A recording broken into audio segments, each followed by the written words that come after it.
আমি আবার কাপড় নিয়ে এসে বসি, তখন আবার আমার মা আবার দৌড় করে আসছে ওনাদের বাসায়। তুই কই যাবি? কয় তুই যাবি, তোর আব্বা বাড়িতে নাই, আমার আবার মারবো। তা আমি এবার বলছি তুমি আব্বুরে বইলো। সবাই তো চায় যে তার বাবা মার কাছে যাওয়ার জন্য। আমি তো রাস্তাঘাটে লাত্তি উঠে অনেক বড় হয়েছি। এখানে সবচাইতে গুরুত্বপূর্ণ তথ্য আমি যেটা পেলাম ওনার বাড়ির, সেটা হচ্ছে গজারিয়া।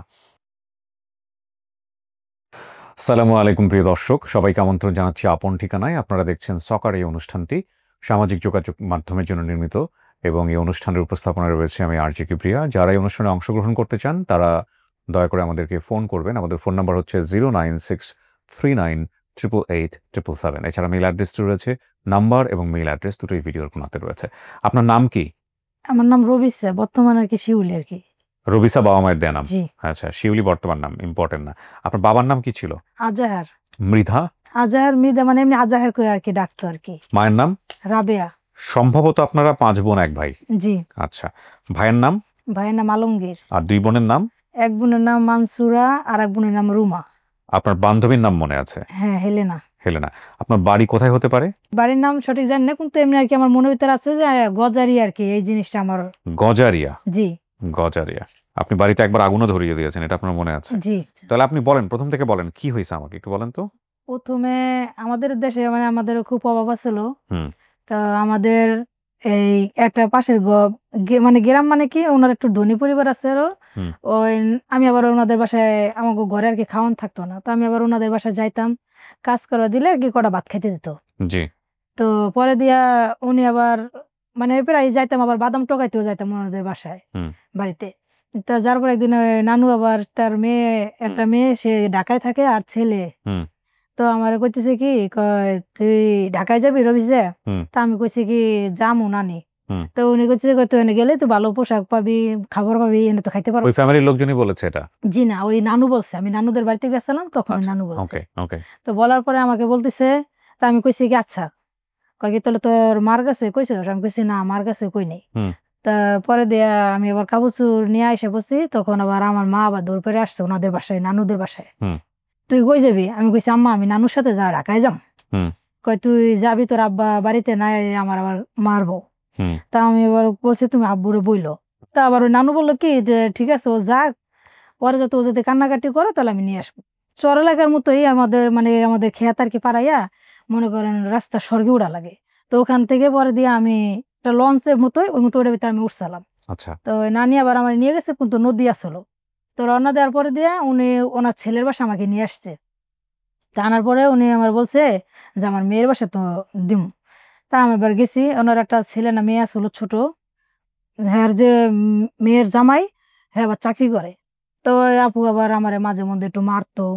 তো আমার একদিন আবার জ্বর আসছে, তো ভাইয়া আবার বলছে কি যে রবি স্যার তো জ্বর আইছে, তাই তুমি ওরে দেবার কাজ করো কা।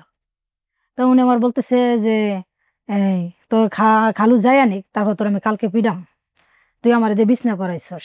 আর আমি আবার কইছি কি আমি আর করবো না আন্টি। তো উনি কইছি কি কয়, তা আমি কালকে বুঝবেন। তো আমি আবার খুব ভয় পাইছি। ভয় পাওয়ার পর আমি আবার নিচে বিল্ডিং এর থেকে নামিয়ে গেছি, মানে হাঁটতে হাঁটতে যে কই গেছে আমি আর নিজে জানি না। তারপরে হাঁটতে হাঁটতে সন্ধ্যা হয়ে গেছে প্রায়। তো হয়তো হেরাও খুঁজছে। তো আমার সন্ধ্যা হয়ে গেছে, আমি তার বাসা চিহ্ন আসতে পারতেছি না যে আমি এখন রাত হয়ে গেছে, আমি কোথায় যাবো। তখন মাগরিবের আজান দিতেছে। তো একটা লোক সারতেছে আর কি। ওই লোকটা আমার প্রতি অনেক খেয়াল করছে যে এই মেয়েটা কখন থেকে দেখি এদিকে এদিকে ঘুরে ঘুরে দিকে যাইতেছে নাইতেছে। পরে আমার আবার কইছে কই মা এদিকে আসো, তুমি যাবা কই? আমি কই কাকা আমি তো এক বাসার থেকে বাইরে আইছি, এখন আমি তো আমার বাসা চিনতে পারতেছি না, তুমি এক কাজ করো তাহলে আমার সাথে চলো। তা আমি কইছি কাকা আমার এক কাজ করেন, আমার একটা লঞ্চে উড়াই দেন। আমি আবার ওনাকে এই কথাটা বলছি যে আমার একটু লঞ্চে উড়াই দেন, আমাদের বাড়ি চলে যাবো। তো উনি বলতেছে তোমার কোন লঞ্চে উড়াই দিবা, তুমি কোন বাড়ি যাবা? পরে দিয়ে হ্যাঁ আমার নিয়ে গেছে, নিয়ে আবার সন্ধ্যার সময় পরে হোটেলে খাওয়াইছে। তো রাইতে বেলা ওখানে আসলাম। তারপরের দিন সকালবেলা দেখি আমার আবার একটা রুটি কিনে দিয়ে থুয়ে গেছে। তো উনি আবার কাজে গেছে গা। তা আমি রুটি খাইতেছি, আর সকালবেলা যে লোক যাইতেছে কিন্তু অনেক মানুষ যাইতেছে।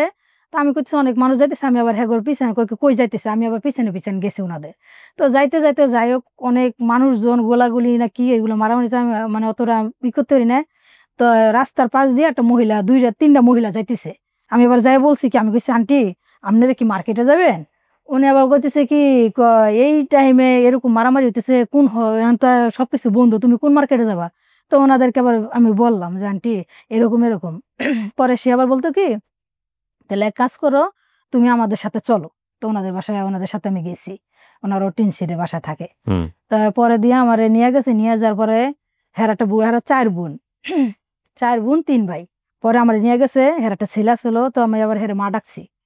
হ্যাঁ আমার আবার একটু আদর যত্ন পরে হের একটা বোন আছে, হ্যাঁ নাম আছে আনোয়ারা। তো উনি আবার আমার একটা বাচ্চা পালতে আনছিল, পরে আমার নিয়ে গেছে। তো উনি আবার নিয়ে গেছে, অনেকদিন থাকলাম। কতদিন ছিলেন এখানে? ওনাদের ওখানে থাকছি মনে হয় প্রায় 3-4 বছর এরকম মতো। এরপরে বের হয়ে কোথায় গেলেন? মানে ওই যে মগবাজার থাকতো উনি, ওখান থেকে আমার যখন পিটাইতেছিল অনেক, আমি সহ্য করতে না পাইরা পরে আমি ওই বাসাতে বের হয়েছি। ওখান থেকে আমি রেল স্টেশনে হাঁটতেছিলাম, হাঁটতে হাঁটতে মনে করেন বস্তির মধ্যে কিছু মানুষ আছে তো থাকে বস্তির মধ্যে, তো আমি ওখানে বসে কাঁদতেছিলাম। উনি আবার বলছে, একটা মহিলা বলতেছে কি বাবা তুমি করতে আসো? তো আমি আবার বলছি যে আমি এরকম এরকম হারাই গেছি। তারপরে দেখা আবার নিয়ে গেছে, যে মহিলা আমার ওই যে রেল স্টেশন পাইছে, সে আবার আইনা আমার বিয়া দিয়ে দিছে আমারে। আচ্ছা, বিয়ে শাদী দিছে, এখন ঘর সংসার করতেছে। জি। আচ্ছা, আপনার স্বামী কি করে? উনি রিক্সা চালায়। রিক্সা চালায়। জি। আর আপনার ছেলে মেয়ে? আমার 2টা মেয়ে। 2টা মেয়ে। হ্যাঁ। আপনি নিজে থেকে কখনো খুঁজছেন আপনার পরিবার? আমি তো ওরকম ভাবে কাউরে চিনিও না, আর ওরকম করি নাই। তো আপনি এই অনুষ্ঠানের খোঁজ পেলেন? এই অনুষ্ঠান আমি ওই যে ভাইয়া আসছে আমার নিয়ে, আমি আবার ওনাদের বাসায় কাজ করতাম। আচ্ছা, উনি বলছে না? উনি আমাকে বলছে যে, আমি আবার ওনাকে বলছি যে আমার একটু আমার বাবা মা হারাই গেছে, আমি বাবা মার কাছে যেতে চাই। সবাই তো চায় যে তার বাবা মার কাছে যাওয়ার জন্য। আমি তো রাস্তাঘাটে লাত্তি উৎসাগায় অনেক বড় হয়েছি, যে শেষ পর্যন্ত আমি যদি আমার বাবা মার কাছে যাইতে পারি, এই আশা নিয়ে আমি আইছি এখানে। আপনি দেখেছেন কখনো আমার অনুষ্ঠান? হ্যাঁ দেখেছি, কয়েকবারই দেখেছি। আচ্ছা, বাপ মাকে দেখলে চিনবেন আপনি? বাপ মার কথা তো এখন মনে নাই আমার।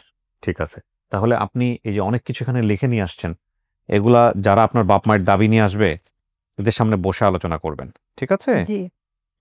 আপনার শরীরে কোনো চিহ্ন আছে একটা? হ্যাঁ, চিহ্ন আছে। এটা কি আপনার বাপ মা জানে? আপনি বললেন না কোথায় আছে, আপনি শুধু বলেন জানে কিনা। জানে? তো মা তো অবশ্যই জানে। তাহলে জানলে আপনি ওভাবে জানার চেষ্টা করবেন। কেমনে হয়েছিল ঘটনা সেটা যদি আপনি জেনে থাকেন তাহলে তাদেরকে জিজ্ঞেস করবেন। করে পরীক্ষা নিয়ে মিলাবেন। ঠিক আছে? আর এখন হয়তো মনে পড়তেছে না, বাড়িতে গেলে মনে পড়বে। এরকম অনেক জিনিস আপনি বের করবেন। আপনার একটা জন্মদাগও আছে। আপনার বোনের সাথে একটা ঘটনা ঘটছে। আগুন লাগানোর একটা ঘটনা তুমি বলেই দিলাম। এছাড়াও আরো আপনার বাবাকে একবার কোথায় কে জানি ধরে নিয়ে গেছিল, এগুলো আছে। সো এগুলো আপনি বসে বসে মিলাবেন। আমি গল্পটা বড় করলাম না। ঠিক আছে? এভাবে করবেন। আর আপনার বাড়িতে এই যে দেখেন, বাড়িতে কিন্তু খুব সুন্দর করে বর্ণনা দিয়েছেন আপনি, বাড়ির পাশে কি আছে কি না আছে সেগুলো আপনি বসে বসে জিজ্ঞেস করে মিলাই নেবেন। ঠিক আছে? জি। সো প্রিয় দর্শক এবং শ্রোতা, এই হচ্ছে ওনার তথ্য।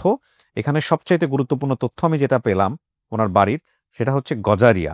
আর ওনার বাবা হচ্ছে আজহার মৃধা, মা রাবেয়া, ভাই আলমগীর, বোন হচ্ছে মানসুরা রুমা। এই হচ্ছে বিষয়। সো আমরা সবাই মিলে একটু চেষ্টা করি, চেষ্টা করলে কিন্তু ওনাকে তার পরিবারের কাছে ফেরানো সম্ভব ইনশাল্লাহ। সো একটা ভালো সংবাদের প্রত্যাশা আমরা এখানেই শেষ করছি। আসসালামু আলাইকুম।